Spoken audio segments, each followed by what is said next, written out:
Welcome into the betPARX pregame show from Parx Casino in Bensalem, just 20 minutes north of Center City, Philadelphia. This is the betPARX pregame show presented by Lehocky. I'm Marc Farzetta, along with Eagles Hall of Famer Seth Joyner and veteran Eagles reporter Mr. Derrick Gunn. A lot to get into in this matchup as the Eagles look to improve to 6-2 on the season and take it to this Jacksonville Jaguars team. Couple of nostalgic points to go over today. One is obviously Doug Peterson coming back to South Philadelphia. There is a statue of this man along with Nick Foles, recognizing their great accomplishment of winning that Super Bowl, the first in Eagles history, and then also focusing on the career of LaShawn McCoy, who will officially retire and become a member of the Eagles Hall of Fame as well. Joining the likes of the man that sits in the middle of this panel, Seth Joyner, of course. But gentlemen, one of the words that has been uttered time and time again over the last week is trap game. Derrick Gunn, I know you know the definition of a trap game. Yeah. Seth Joyner, you have played in games that others might have identified as a trap game. But if you're going by the book, it's always something to look for. It's always riding a high, like a 3-game winning streak, and then there's more to play for after said trap game. For instance, you're taking on a inferior opponent in the Jacksonville Jaguars. Then you go and face a rival in the Dallas Cowboys. Then you go and face another rival that's also right now the toast of the NFC East in the Washington Commanders. So by definition, many would call this a trap game. But for the guy that played the game, Seth Joyner, is this a trap game? You're asking the wrong person, because quite frankly, I don't believe in trap games, because I think when you go out to play, you may feel like it's a game, it's a team that you could beat, but the second that somebody hits you square between the eyes and that little tear comes down your cheek, you know, all of a sudden, all that trap nonsense goes completely out the window. I mean, you got a game to play, and you may talk about it in the sense of it being a trap game. A team lacks the required intensity and preparation throughout the week to get up and get ready for a team. But I quite frankly, I don't believe in trap games. You know, I think every single team, you guys have heard me say it, I say it again. I think that there are no bad football teams in the National Football League. There are poorly run organizations and there are poorly coached teams. But a lot of those players, they're on that roster because they deserve to be one of the 1,696 players in that exclusive club. Seth, that's every mindset I want every player in this game to have that's wearing the Kelly green once again today. Speaking of nostalgia in this matchup with the Jaguars, that's exactly the mindset I want every player in that locker room to have.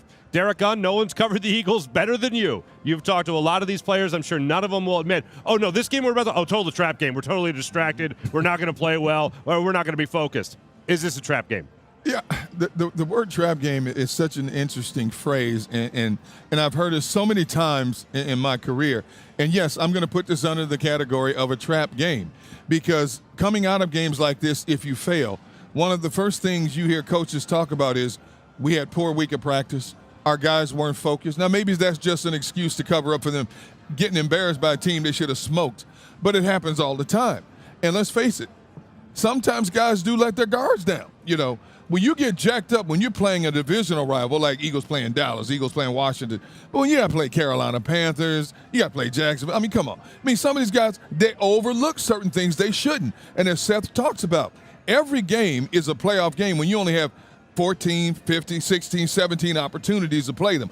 A lot of players don't approach it that way. No matter how much a coach yells at you and harps at you, it shows you game film of what they may be able to do, you're like, yeah, man, I got this. Mm-hmm. And so, yes, this falls in that trap game category, because over this bridge are bigger rainbows to come. You got 2 division opponents back-to-back. Then you get a breather. You still got to face Baltimore. You know, so, yeah, sometimes players do look down the road a little bit, especially when they're on a roll. Okay, you beat a team like Cleveland. You had to hang on for dear life to beat them. And then you go to Cincinnati, you just work them up and down the field for 3 quarters. Okay, so you're feeling good about yourself now. I think this team will be focused. And I tweeted out earlier today, jokingly, I said, I predict this is the first game of the season the Eagles score points in the first quarter. Oh, my goodness gracious. Yes. What a bold prediction. That's how good I feel about the Eagles playing Jacksonville on this day, because Jacksonville is so beat up and such a mess right now. Mm-hmm. That's confident.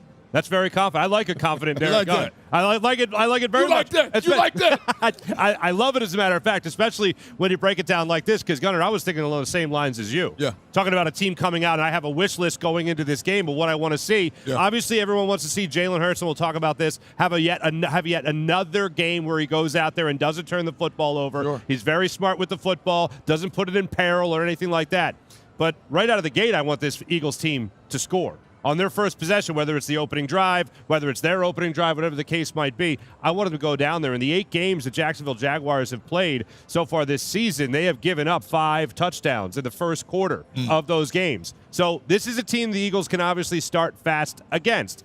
But on that note, go ahead. Hey, Nat, real quick, I don't mean to cut you off, but at the end of the show, when we give our score predictions, we should also say this is the Eagle who will score points in the first quarter. Could be Jake Elliott, could be AJ, could be Saquon. We got to can't pick the same player. We got to pick a player who's going to score the points in the first quarter. Okay. All right, I like that. Maybe we'll pick a score, too, in the first quarter as well. 7-0 Eagles. All right, don't get crazy now. That's it could be 3-2 or something. You know? That's too specific. Yeah. But when it does come to this Eagles team starting fast, that, of course, is something they need to correct. Just like Jalen Hurts and the turnovers, the Eagles starting fast is something they haven't been able to do all season long. What do you guys make of the story? Seth, I'll ask you first, about Lane Johnson just openly volunteering the information, wasn't asked about it, volunteering the information about the Eagles having meetings during the bye week with the coaching staff as to what the Eagles can do to find their true identity and find what would be their bread and butter. What do you make of Lane Johnson just offering that information to the media that they were having those conversations behind the scenes? In response to Lane's comments, Nick addressed it later on in the week. And he said, yes, it's true. But, I think sometimes, you have to, listen to your players. And I get the conundrum that Nick Sirianni finds himself in. You're working for an organization that wants to throw the ball all over the place, that believes that that's how you win games, by throwing. When your team is not, when your offense, I should say, isn't thriving in the way that you want it to thrive, the thing to do is to understand what you do best. Your offensive lineman came to you and said, hey, we can run the football. And if that's how you got to win games, that's how you got to win games, because I'm sure that if Nick Sirianni doesn't win enough games, now we're going to talk about him being on the hot seat.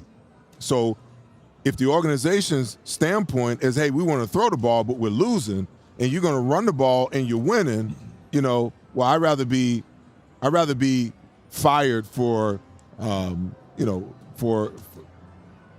winning and not going along the line that the organization wants me to go down, because if I'm winning, I'm always going to get another job. The other thing that Nick Sirianni talked about is he said that Jalen has been asking to play more from under center. Now, he said that. That's his quote.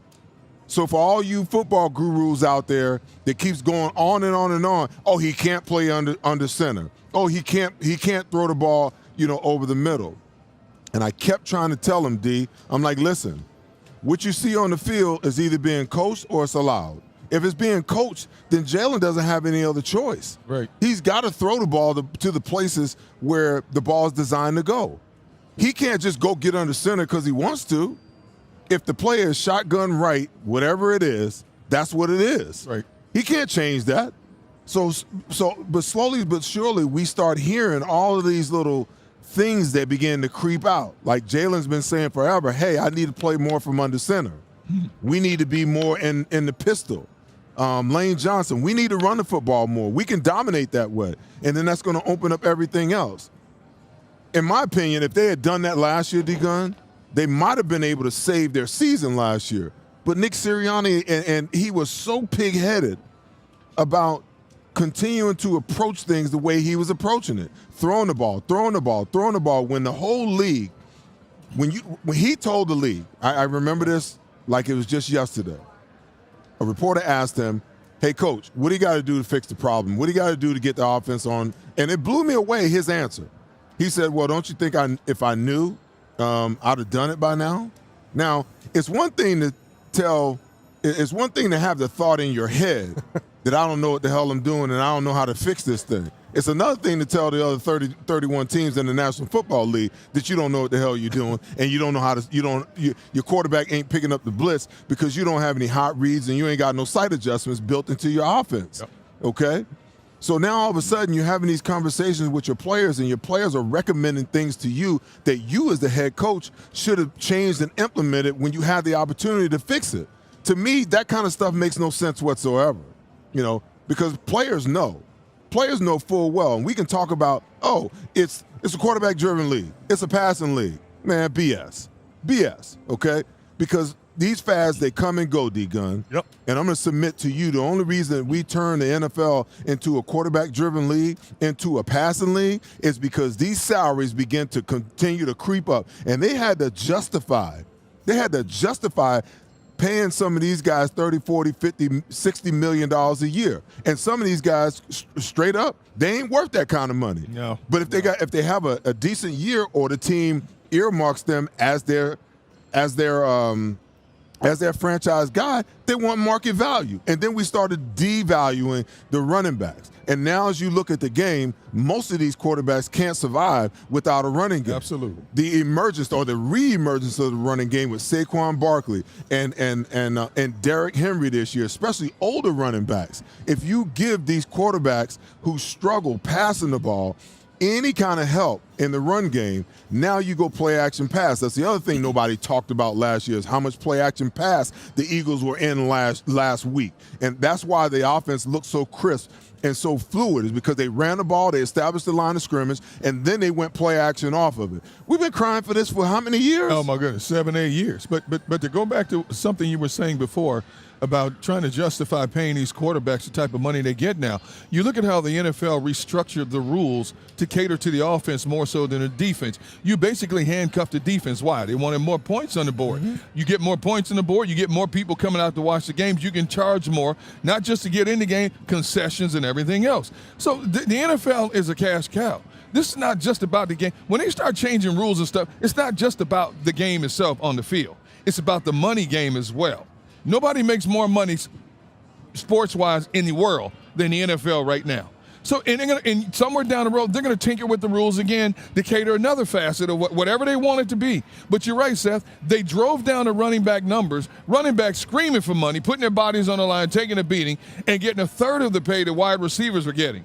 Now, all of a sudden, the wide receiver is a hot commodity again. How long will that last? We're going to see. If I'm a running back, I hope after the 2024 season, if I have a decent year, I'm going to be able to command more money than I've ever been able to command in the last 5 years. Fair enough. And we'll be talking about not just free agents and not just the money to be spent. We'll also be talking about the NFL trade deadline coming up as well. Maybe Derrick Gunn has something to offer on that as to what the Eagles could be going after. And I'll ask Seth what he wants the Eagles to go after, if anything. Also, coming up, we're going to have our Verizon Behind Enemy Lines viewpoint. Each one of us has 3 different Jacksonville Jaguars out there that we're going to be keeping an eye on for this matchup. That's when we return here on the betPARX pregame show presented by Lehocky.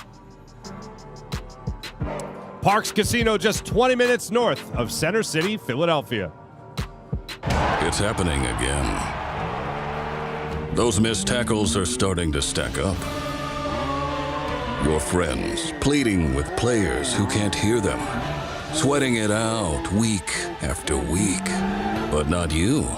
Why? Because whether they score or not, there's always another way to win on the betPARX app.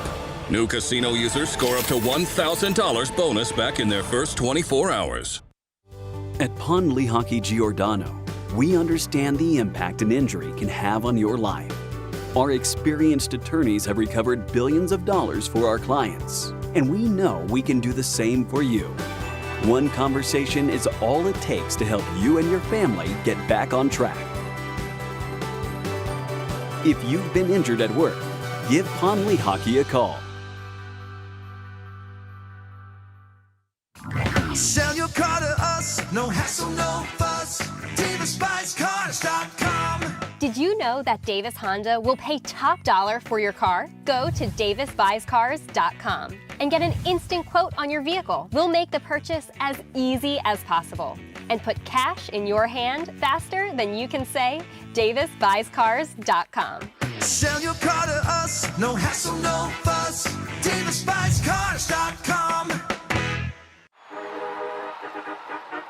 I'm in that mode. Stick to the code. I'm in my zone. Let's go. Let's go. I'm back in my bag. I'm wrecking the wins and it's making them. You've got your Sunday obsession, and we got you. Now with Verizon, get NFL Sunday Ticket from YouTube TV on us and get every out-of-market Sunday game. Plus $800 off Samsung Galaxy Z Fold 6. Only on Verizon. See you Sunday. This next segment is brought to you by betPARX and the betPARX app. And speaking of that betPARX app, some great odds, some great things to wager on, including this Philadelphia Eagles, Jacksonville Jaguars matchup. Right now, Parx Casino has Saquon Barkley as the first touchdown scorer of the game, going off at plus 460. You could get onto that. And to go over 100 yards on the ground, Saquon Barkley going off at plus 165. When it comes to our behind enemy lines, brought to you by Verizon. Derrick Gunn, I know you have one player in particular with that Jacksonville Jaguars team that you're going to be keeping your eyes on today. Yeah, I'm going to go with tight end Evan Ingram. He's not having one of his better years. He's only played in 4 games this season. He's coming off almost a 1,000-yard season from a year ago. Big, athletic.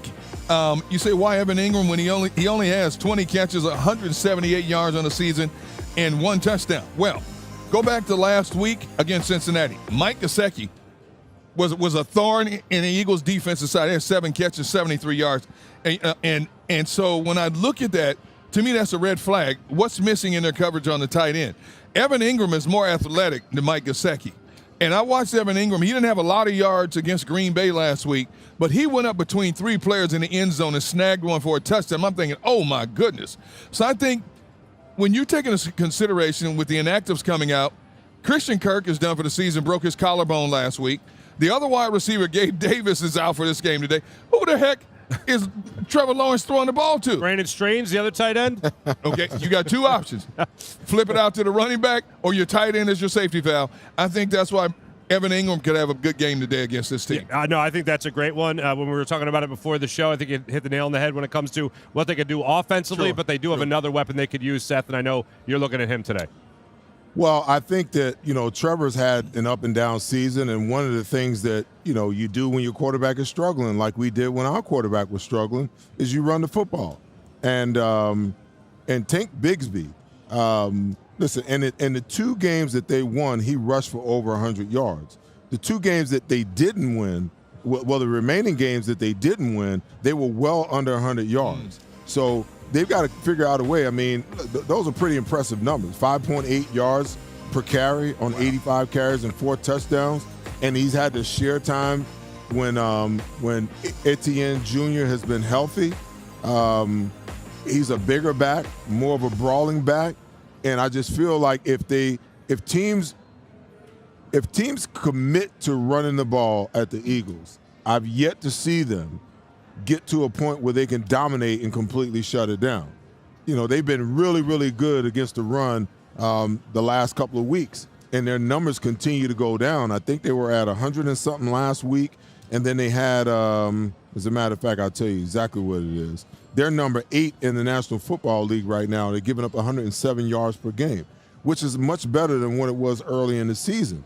But these teams that we've played, they either haven't had a halfway decent run game, or they have not committed to running the ball on a continuous basis. And I can see Doug coming in here today and looking at where they sit statistically and looking back over, the previous 4 games and saying, the only way we're going to win this game is we got to feed this kid, and we got to feed him a lot. And also eat the clock. If the Eagles are scoring points almost at will, it's a way to keep that offense off the field by running that football and making sure you're controlling that time of possession as well. 2 great ones. I'm going to go with the guy that you also mentioned there, and this is a little outside the box, but stay with me. Doug Peterson. He's not a player to watch by any means, but let's call this what it is. Okay, the Eagles should win this football game. They will, in my belief, win this football game. Spoiler for my prediction, but Parx Casino right now has the Eagles at 7.5-point favorites to win this game. There's no way they should lose this game. The only way they lose this game is if somehow, miraculously, they are more focused than the Philadelphia Eagles. And if they go out there and decide they really want to save the job of their head coach, Doug Peterson, they will go out there and try to prove it in a game they know means a lot to their head coach in Doug Peterson. I mean, just the fact that he took over for Urban Meyer and Trevor Lawrence was almost in tears for the fact that he had a football guy, an NFL guy, as his head coach makes you know and makes you understand that they have a quarterback that certainly believes in their head coach. They don't want that change. They want Doug Peterson there. Fortunately, and what I hope happens here in this case is that talent wins out, which would go heavily in the favor of the Eagles.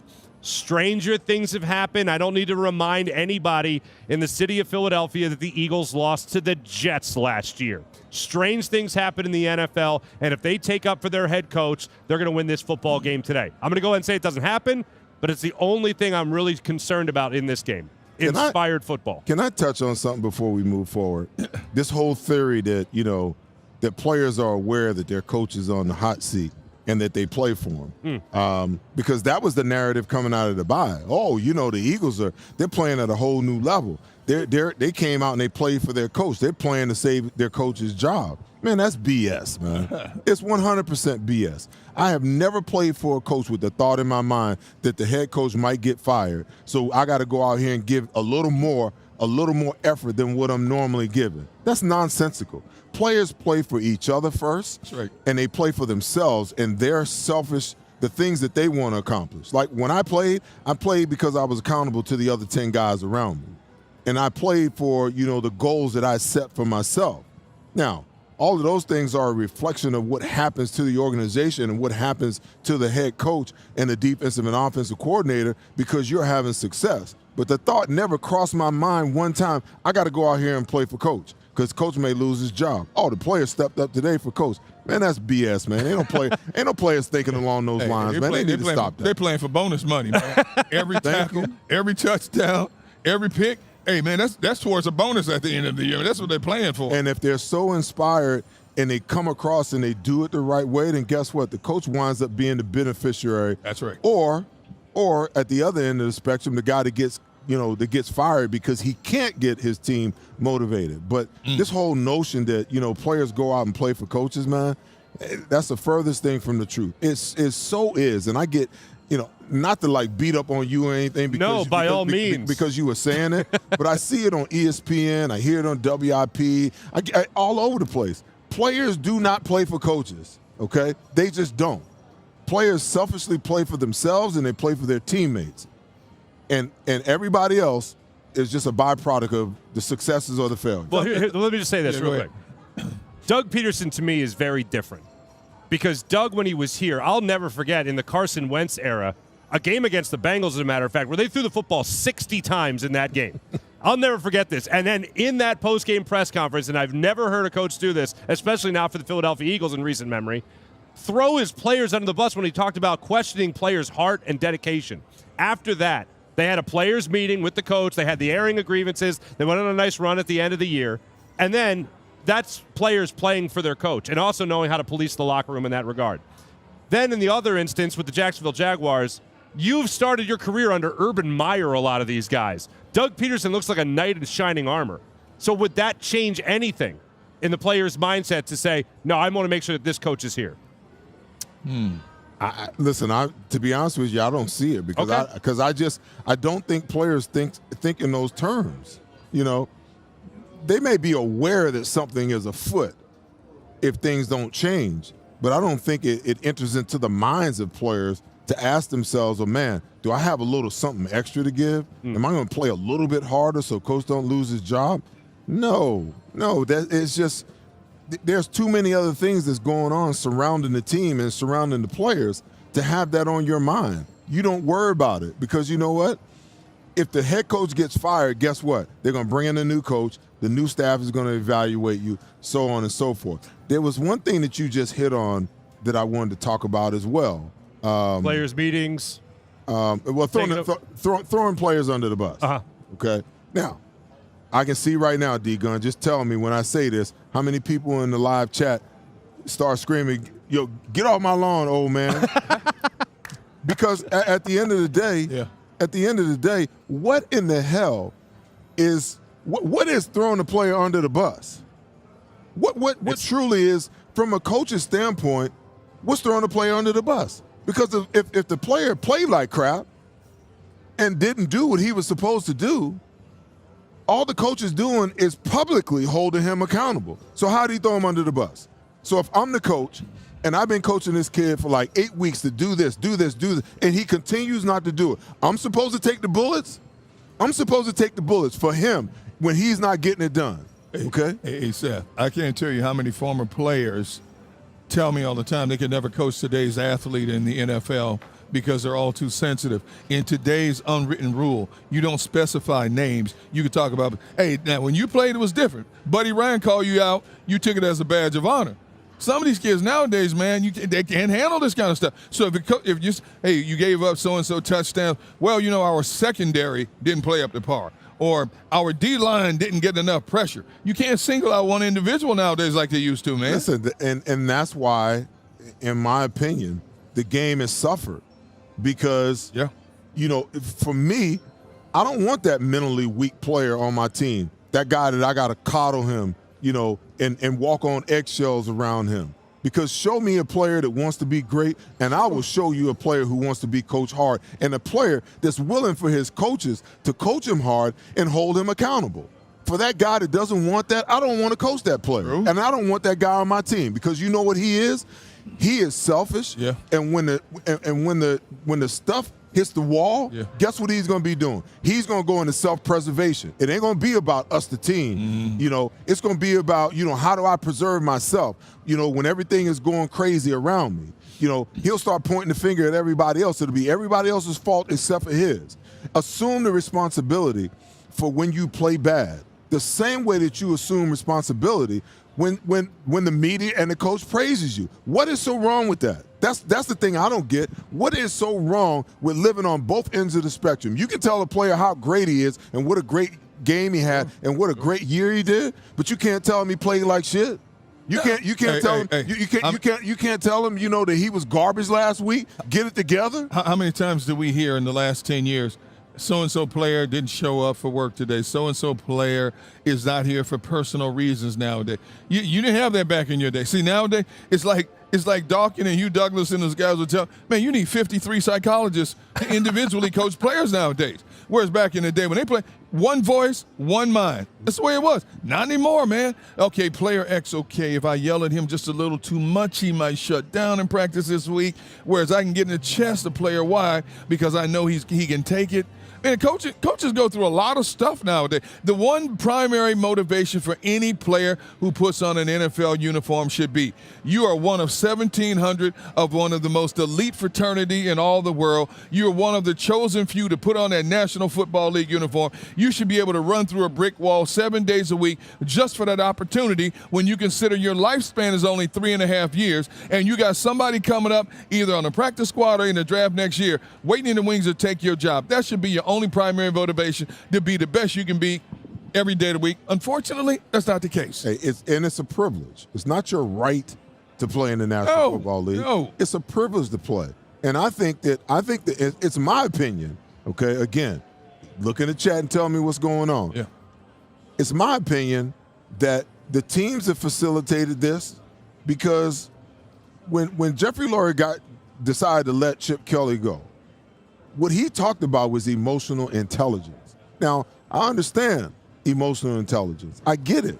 But there's a fine line between holding your players accountable and making sure that they're doing what they're supposed to do and being, and having some level of emotional intelligence. And then as a coach, as a head coach, it's your job to figure out all 53 of your guys and what motivates them, right? And who you can kick in the ass and who you got to pat on the ass. Right. Like as a coach, like even when I was coaching the young kids, I got to know each and every one of my kids, and I realized the players, like I can motivate the whole team through that one kid right there, because when I go at him, it's like pouring water off a duck's back. It don't bother him, right? But little Billy over here, if I get on him just a little bit, he'll go on the shell. And now I got to go have a conversation with him and tell him how great he is, and it'll be all right.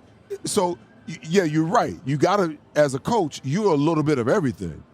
Some of these guys don't have fathers. You're a father figure. Exactly. Some of these guys don't, some of these guys, they need like a brother figure. They need a psychologist. They need someone to tell them how great they are every single day. In order for them to find the self-belief in themselves to go out and do what they've been gifted to do. So, yeah, I get it. But at the same time, you can't take the positive. You can't take all the accolades and all the props and all the Pro Bowls and everything and all that nice stuff. But when you do something wrong and it's apparent to the world that you ain't playing up to the level that you're supposed to play to, that the coach is throwing you under the damn bus when he calls you out for doing something wrong, privately or publicly. Yeah, well, when you coach young players nowadays, Seth, though, you don't just talk to the player to console him. The parents want to go, why are you yelling at little Johnny?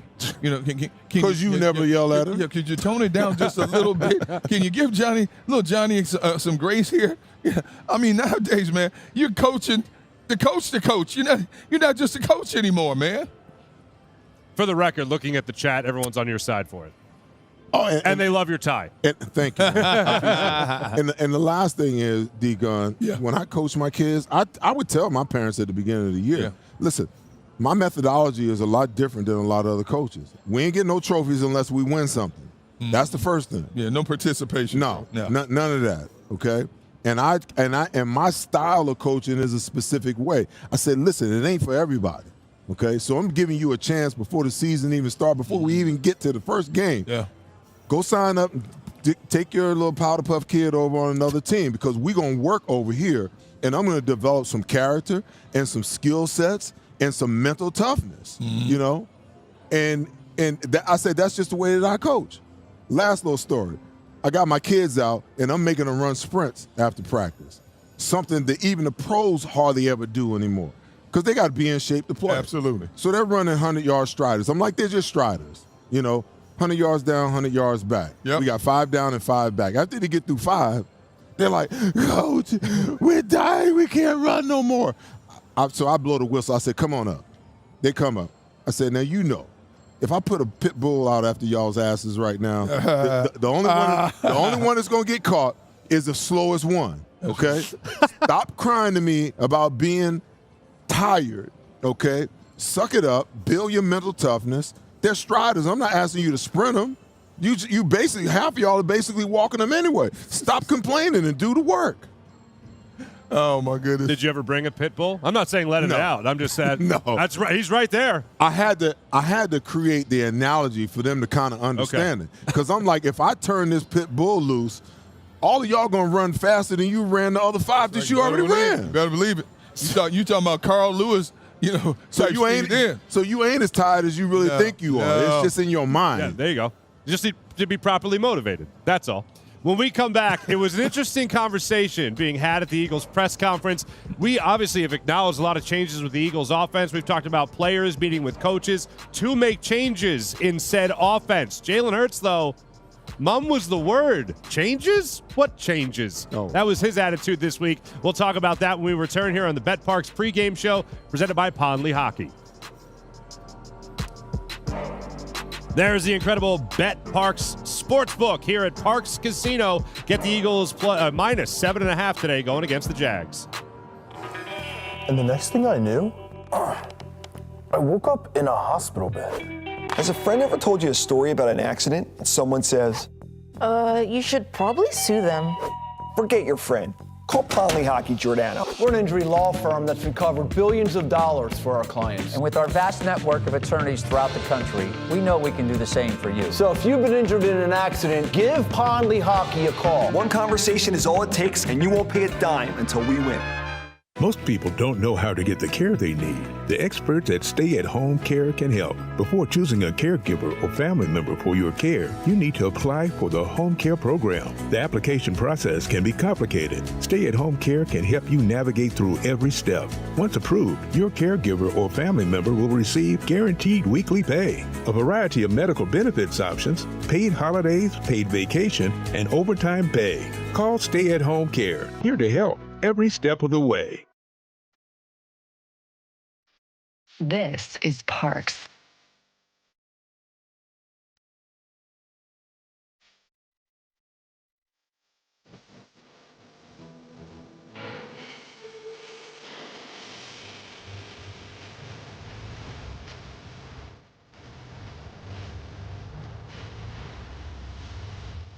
Parks, Pennsylvania's #1 casino experience. This is how you win. Since 1893, Weber Display and Packaging has been Pennsylvania's leading manufacturer of corrugated packaging and displays. We're family-owned with 4 Philadelphia locations, 2 converting facilities, a warehouse, and a fulfillment center. Designed through delivery, we exceed customer needs. Weber Display and Packaging. Our core values drive everything we do. Come, join our team. Gentlemen, are you ready for a wardrobe update? Introducing Divine Nine's Custom Menswear, your clothier for truly unique, custom-made threads. With Divine Nine, you can design your own one-of-a-kind suit, jacket, slacks, shirts, golf pants, and shorts, perfectly handcrafted by our skilled artisans who will bring your vision to life. Prepare to stand out from the crowd with Divine Nine's Custom Clothier, official clothier of Seth Joyner. Custom clothing made for you. This next segment is brought to you by Lehocky. Welcome back to the betPARX pregame show presented by Lehocky. Marc Farzetta, Seth Joyner, and Derrick Gunn with you. Earlier this week, during his weekly press conference, Jalen Hurts was asked about the differences that have been seen by the majority when it comes to this Eagles offense. More motion being put out there, and then specifically talking about Jeff McClain's question when asking Jalen Hurts about changes, adjustments. Jalen Hurts' answer to the question was, what's different? Jeff McClain, appropriately so, said a lot more motion, under center more than anybody, running the ball a lot more than you ever have. Why have those changes taken place? Jalen was almost coy and bashful when trying to answer that question. We've all seen it. We've talked about it. We've talked about Jalen Hurts putting the ball in the belly of Saquon Barkley, pulling it back and actually hitting A.J. Brown, not just in stride, but also over the middle of the field. We hadn't really seen Jalen up until recently throwing the ball over the middle of the field. Why would a quarterback be so bashful when talking about obvious changes and adjustments being made to the scheme? I would say more so coy. He doesn't want to tell you anything. He doesn't want to give you any indication whatsoever. Jalen's always low-keyed, close to the vest. Doesn't give out a lot of information. I'm still trying to figure out what the heck he meant when he always says, keep the main thing the main thing. What the heck does that even mean? I'm still trying to decipher what the heck that means. Follow-up question. Yes. Is the standard the standard? What? Huh? as Scooby-Doo was it? Ooh? But along those lines, though, those lines, here's what worries me. Right. Before the season, one of the concerns we had was, let's say Kellen Moore comes in and fix this offense. Yeah. Okay? Then he leaves, and then somebody else has to come in and crack the code that is Jalen Hurts, right? Has to figure out what's going to work in this offense. I thought, and this isn't according to sources, the source is Jalen Hurts. Jalen Hurts himself said that a lot of this stuff is stuff that Kellen Moore has brought in. I've talked about going under center more and doing more with this offense. Why all of a sudden, when he's asked point blank about the team responding to either requests he made or other teammates made, why all of a sudden keep it tight to the vest? Maybe he doesn't want to tell you. And what is wrong with that? I think we in this high-tech social media world we live in, we want to know too much. We want to know everybody's business.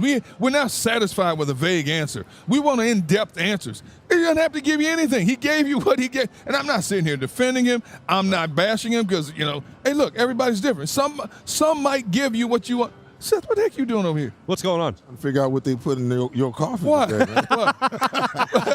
No, why? No, That's the problem. You go on social media, your Twitter, for everybody and everybody's business, man. I don't have to tell you anything other than my name. I don't even have to tell you that if I don't want to. Am I lying or am I telling the truth? And, he doesn't tell us enough. Mm-hmm. So what? Do you get the results on the field? That's all that matters. And I agree with that. But, Seth, to the point, we don't know if Kellen Moore is going to be here again next year. No. If the Eagles continue on this trajectory, he's going to be a head coach somewhere else next year, okay? And then the problem starts over again. I would like the quarterback to have that kind of authority in order to tell the offense coordinator, tell the head coach, hey, look, this is what we know can be our bread and butter. Let's go to it. How you know he doesn't? You know what the problem is? What? he's already stirred up enough stuff. There you go. Between the offseason and Kellen Moore being brought on, and the issue between he and Nick from last year. Yes. And then 95% of the offense is new, and I'm pretty sure he's had some conversations with some people whose name is on the bottom of his check, that he needs to kind of wind it down a little bit. So he's kind of in protection mode. But anybody who knows football can look at this offense and see that it's markedly different than what it's been the previous 5 or 6 weeks. That's pretty darn obvious. And then Lane came out and said as much, that we're running the ball more. We went to Nick and said, hey, we need to establish the running game. That right there tells you everything that you want to know. The comment from Nick himself, Jalen's been asking, to be under center more. So now, you're starting to get – the thing is, if you listen close enough, coaches and players will tell you exactly what it is you're looking for to hear. But most of the time, we want to ask our question, and we're not good listeners, because while they're answering the question, instead of us in-depthly listening to what they're saying, we're already formulating the comeback, or we're already formulating our next question, where they're trying to tell you, and Lane is playing out there. And it was done in a way where Nick had to come out the next day and address it. Mm-hmm. He had to address what Lane said. Yeah. And then he just threw another carrot in there. Oh, Jalen's been asking to get under center a little more. So last week we put him under center a little more. Like, really? Really? This would have had to come too? All right. On that same note. Yes. Let's all admit that this has been working. It's been really nice to watch this brand of football. But one of the things that has been by far the best, Jalen Hurts not turning the football over. Nope. And look, you could run under center as much as you want. You could, run in shotgun play action all you want. But if you're turning the football over, you're just giving more opportunities for the opposing team to score points. And Jalen Hurts obviously has not done that. Hasn't thrown an interception in 4 weeks. Hasn't turned the ball over in 3 weeks. That's something that's been extremely impressive. I think that a lot of that goes back to coaching. Because one of the things Jalen Hurts did say earlier in the year, actually it was after the open practice at Lincoln Financial Field during the preseason, where he said he's doing what he's coached to. He was asked specifically about turnovers. He independently went to what I'm coached to do. That, to me, meant he was coached to take bigger chances. Bomb the ball down the field. If you don't have to, still try to get it down there. Almost force the issue. And forcing it became a buzzword and a buzz phrase throughout all of national media when talking about Jalen Hurts. Forcing it. I believe that Kellen Moore and Nick Sirianni are now listening more to their quarterback and saying, we don't have to force it every time. We now have a guy named Saquon Barkley that I can check it down to if the play's not downfield. I can play smarter if we have a game plan that's smarter. So I think a lot of that runs hand in hand as to why Jalen Hurts hasn't turned the football over. To me, Seth, what I'm watching is Jalen Hurts get back to the smarts that he had of 2022. A lot of it, too, is just stop talking about it, Mm-hmm. I mean, the mind is a powerful tool. The thing you think about, the thing you focus on, the thing that you lock in on the most is the thing that you bring about. So, 2 turnovers week 1, 2 turnovers week 2, and that's all we're talking about. We're talking about it. We're asking Jalen about it, on and on and on. So now it's not that much of a focal point because he's gone 2 games without turning the ball over. So, we're kind of whispering behind the scenes. But at the end of the day, we're not talking about it so vehemently that he has the answer, what the reasons are. Listen, he looks so much more comfortable in this offense. He looks like he's beginning to own it, and maybe one of the reasons, to answer your previous question, is that maybe he is starting to understand it a lot more. Maybe it's always been there, Farzy. You know what I'm saying? They asked, what's the difference between the offense that we just watched last week and the offense the previous 5 weeks? And he goes, nothing. You want to know why? Because all of that stuff has been in the playbook. They just hadn't called it. He's been waiting for him to call it. He's been asking to get under center and do some play action passes. Lane has been asking, hey, let's run the ball. Let's establish the – so now that they're running it, it's always been there. But now that they're starting to execute it, they're like, it's been there. It's been there. They're just finally calling it. When you effectively run the ball the way the Eagles are running the football, it takes so much pressure off a quarterback. When you have that type of running game, And it makes his decision-making process a little bit easier. When you're having problems, when you're constantly turning the football over, whether you're allowing it to be slapped out of your hand, you fumble, you throw an interception, you're asked about it in the media every day, you hear it on every radio show. It's in the back of your mind, and you go out there and play too cautious. And playing too cautious at this level gets you in trouble more so than it does get you success. But when you have a dynamic element to your game, in this case a running game, where you have that safety valve, where you know you give that ball, they got, he's gone for 10 yards, 12 yards, 15 yards. I don't have to stand back there and put up the ball 35, 40 times a game. Now, my input into the overall success in terms of passing the football, reduced now to 12, 14, 15 a game. Makes a big difference, and you can see a different comfort level in Jalen. Look how many passing attempts he's taken in the last 2 to 3 games. Not even close to what he was doing the first part of the season. And it makes a big difference in his mental approach to the game and how he efficiently runs the game. Did you ever think we'd see a stretch, 34 pass attempts over 2 games combined? No. That's a game usually. No. But I tell you what, there's going to come those games where he's going to, like today might be one of those games, because the Jacksonville Jaguars are ranked 9th versus the run. Yeah. And they're worth the 31st against the pass. Yeah. That scares me. Air it out. That scares me. Yeah. But the thing that doesn't worry me is that Jalen seems to be in a place now where he's going to take what the defense is giving. Mm-hmm. You know, and if he can maintain that mindset, just take what the defense is giving you, just pick and just nick and nick and nick and nick your way down the field. And sooner or later, when the defense starts to creep up, now you can begin to take your shots down the field. Where it felt like before, they came out just trying to force the ball down the field, even when the DBs are playing, 7 to 8 yards off the ball. We're going to try to run by somebody that's already 8 yards off the ball? No. Take that little in-between stuff, because as you're running, he's retreating. Stop at 8 yards. Take that 8 yards every single time and move the sticks. And he seems like he's not only owning the offense that he's operating in, but he's also taking what the defense is giving him, and that's another reason why he's not turning the ball over. To your point, he's not trying to force it. Exactly. Now, one thing, I know a lot of people, when they hear the Eagles are going to have an opportunity to throw the football a lot against a terrible pass defense, Josh Jacobs did go up against this Jacksonville Jaguars stout run defense and was able to put up 127 yards on the ground. So there is still hope for the run-the-ball crowd. Now, on the other side of things, I want to flip it over defensively for a second. There's no question Cooper DeJean has been a sight for sore eyes. I mean, both him and Quenyon Mitchell look like the cornerbacks of the future. The Eagles, though, are going to be down as Darius Slay is out with his groin injury. He's missing this game. All intents and purposes, gentlemen, it looks like Isaiah Rodgers is going to get that start on the outside corner spot opposite Quenyon. Yeah. Why not? You should. You agree with that decision if that's the one that's made? Or would you go Keely Ringo? Or would you go Cooper DeJean, bounce him into the outside and test him there? No, leave Cooper where he is. Let him evolve. Let him keep evolving in that. Eventually he may move to the outside, but not right now. He's very comfortable in the role he's in. Isaiah Rodgers is that guy right now. And I go back to that play he made last week where he was right on the receiver's hip and tipped the ball, and it led to an interception finally for this team. I love the way Isaiah Rodgers plays. He's not afraid to play. He gets up in a player's chest. They're starting to come up and play more bump and run instead of playing 10, 12 yards off the ball.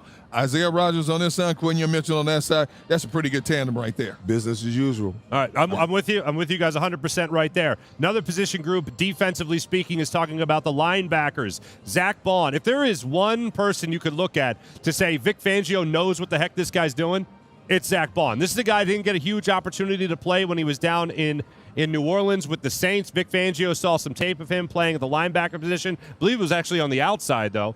And he said that guy right there can play inside of defense. And he's been playing phenomenally well this season. And Nakobe Dean, there certainly are things that we could grade him and say that there are some negatives that we have seen this year. Getting off of blocks, shedding blocks, trying to explode on blocks, as Nick Sirianni put it a couple of weeks ago. He's had trouble there. But you've seen improvement now, I feel, looking at that linebacker core. Seth, what are you looking at those? How do you look at those guys, especially today, not just playing your position, but wearing your Kelly Green? Well, they do look like they're understanding the defense a lot more, not only from a run fit standpoint, but also, in zone concept. And the hard thing about playing zone is you got to be aware of, okay, how are the receivers dispersed? What kind of zone are we in? Is it 4 underneath? Is it 3 underneath? What does it look like? And then I got to know when I drop to my zone, am I a hook? Am I a hook the curl player, or am I a flat player? So that you know that when these routes are transpiring around you, like if I got a guy in my vision and he crosses my face and goes across the field, I got to understand the reason why he's going across is for me to follow. And the minute I follow, they hit the dig behind me. But when you really understand that defense, I'm going to turn, if I'm the Kobe Dean, I'm going to turn to Zach and be like, crossing, and just stay right here. You understand what I'm saying? The other thing is I posted this thing the other day about they had this video where the center would snap the ball, and the difference between a run and a pass key was every time he snapped it and 1 or 2 hands went up right away, it was automatically passed. If one of those hands didn't go up, and I'm like, yeah, that's a key. But what's also is a key is how the other lineman's set. Because if I'm playing off the ball, I'm not trying to read the quarterback or the running back. I'm reading through the uncovered lineman into the backfield. Because that guy's going to tell me 95% of the time everything I need to know. He's going to tell me whether it's run or pass. If it's run, he's going to tell me, okay, he's double teaming. That tells me I got to come down and take him off the double team and get to my gap right now. If it's a stretch play, I'm looking to see, are they truly stretching and taking real estate, or are they stretching for the fake and coming back, with the bootleg the other way? Because if they're running parallel to the line of scrimmage, they're doing that so that they don't cross the line of scrimmage to get a legal man downfield. But if they're taking, if I'm keying and they're taking real estate, trying to get to the next level, I got to react and I got to come up right now. These are some of the things you're beginning to see Nakobe Dean and Zach Barn pick up on and play better with. And, like I said before, I will cut a player up and I'll tell it like it is. But when a player's playing well, it's my responsibility to own up to it and say he's playing well. Nakobe Dean's been playing his ass off the last 2 weeks. I give him props. Fair enough. All right, when we come back, we got a couple of predictions for you. One, the obvious, whether or not the Eagles are going to win this game, what we think about that. And also, we got our players to bank on to make predictions. And then one final prediction, will the Eagles make a trade of any significance before the 4 p.m. deadline on Tuesday? We'll break that down when we return on the betPARX pregame show presented by Lehocky.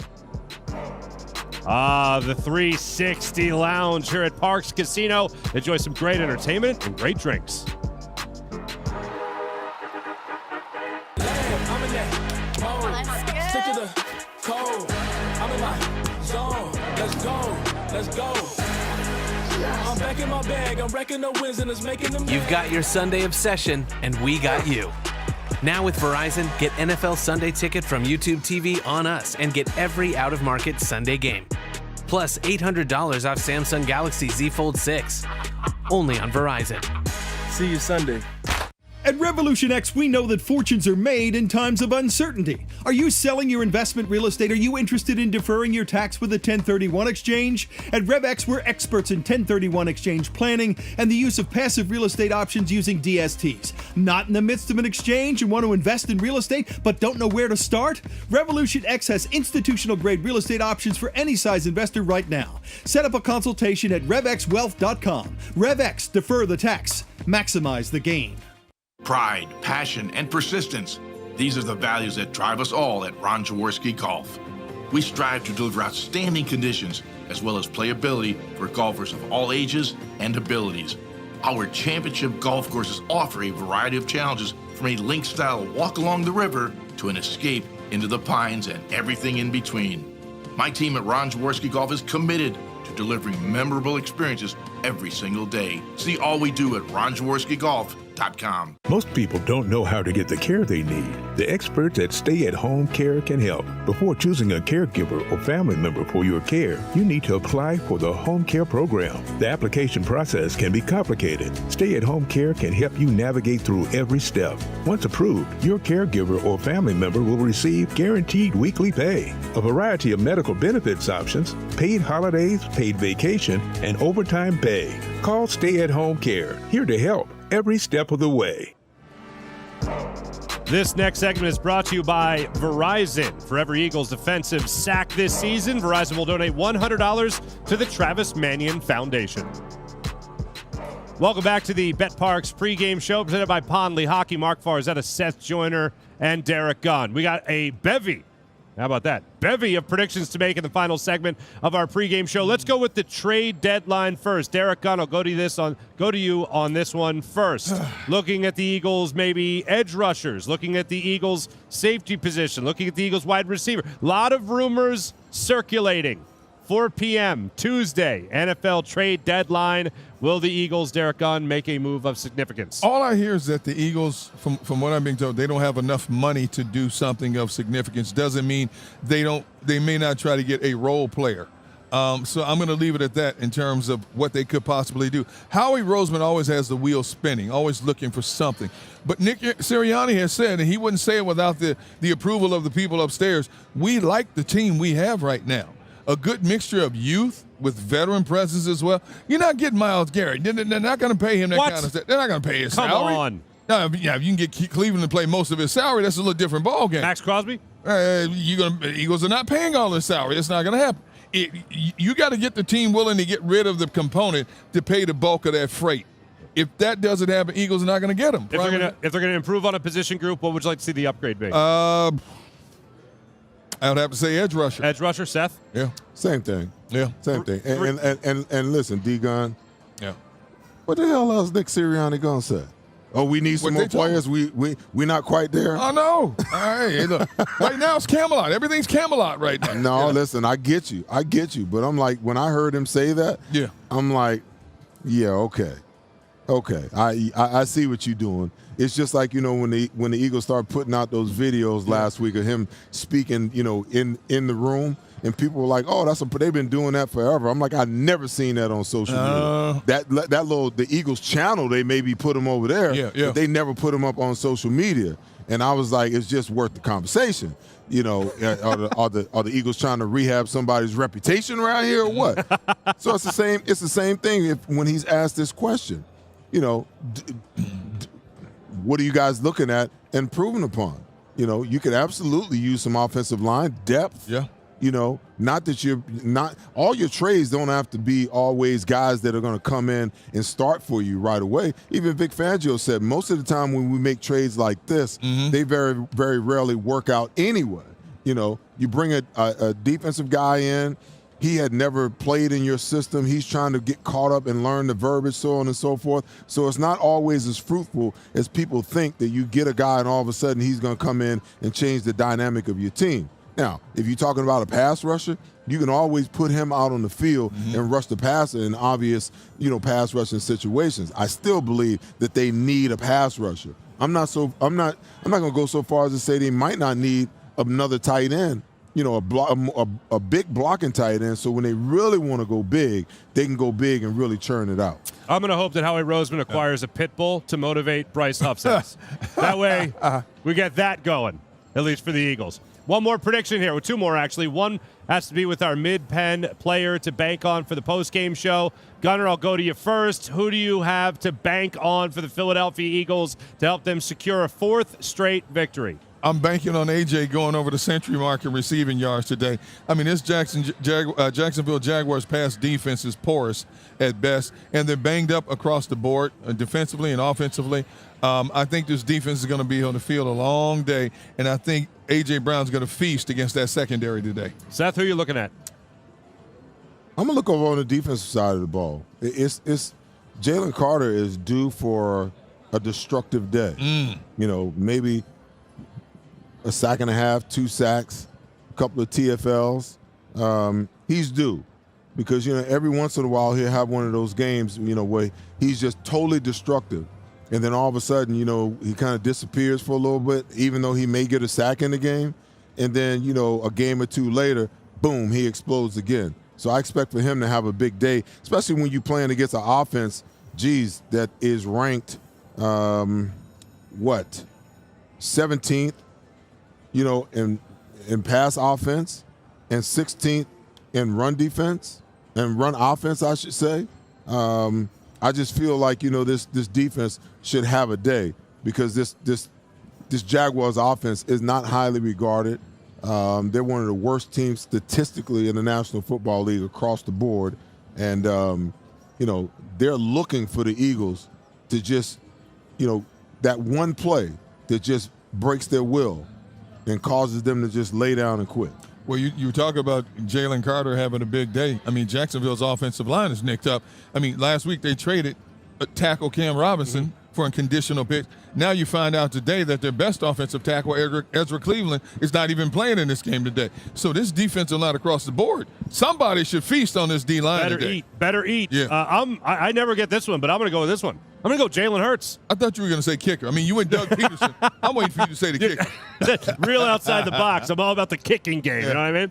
But no, I'm going to look at Jalen Hurts in this one. Let's make it 5 games in a row without throwing an interception. Let's make it 4 games in a row without a turnover. Let's continue to play smart, heads-up football, non-hero ball. He's the one with the control. He's the one that, as he says, touches the ball in every single play. So let's keep it going and do exactly what you're supposed to do against this Jacksonville Jaguars team. Now, when it comes to the prediction for this game, gentlemen, I'll take the first hit on this one. I get the fanfare going. Philadelphia Eagles, with Derrick Gunn's mustache being back, will improve to 4-0 with a mustached Derrick Gunn. That's the way I look at it, 6-2 on the season overall after today's game. It's at 7.5 right now on Parx Casino on betPARX.com for the Eagles to win this game. I say they cover. They do exactly what they're supposed to do, honoring the Kelly Green, honoring LaShawn McCoy. I think offensively, they feast today. I'm going to go with another 37-point performance by this Eagles team to the Jacksonville Jaguars 17. Very similar, exactly identical to last week's score over the Browns. That's the way, against the Bengals. That's the way I see the Eagles winning this game today. Derrick Gunn, what say you? The stash has spoken. Oh, boy. I'm going 30-17, and I think Doug Peterson's crew gets the 17th points on a meaningless touchdown late in the game just for appearances. So technically it would be 30-10, but I'm going to say 30-17. Dougie P, welcome back. Unfortunately, you're in a bad spot, my man. Garbage time touchdown. That's the way that one goes. Seth, what do you say? Oh no! There's no way that the Eagles, this shouldn't be a contest unless the Eagles get to a place where they have a couple turnovers. I constantly talk about it, that there's no bad teams in the National Football League, and this team will come into the link today and they will fight to begin with. They will fight mightily to begin with, and if the Eagles don't stomp out their will and their desire early, then they're going to find themselves in a dogfight all game long. Because, listen, you got a quarterback that can throw it. He might be missing his best wide receivers, but, Doug's going to figure out a way to get that ball out of his hands quick. You may see another Tampa Bay type of deal. So the Eagles got to come in, and they've got to figure out a way, to stomp the will out of this team, like in the first quarter. Like, because they will lay down and die if you do it early enough, But the longer you let them stay in the game, the longer they're going to believe that they can win the game. And once they start believing that they can win the game, now they're going to fight you to the bitter end.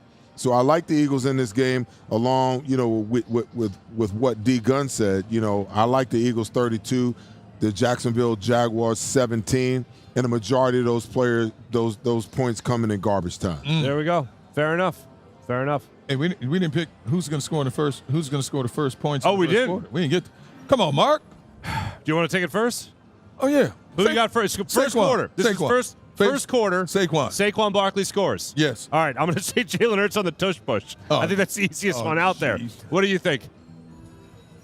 I'm going with Grant Calcaterra.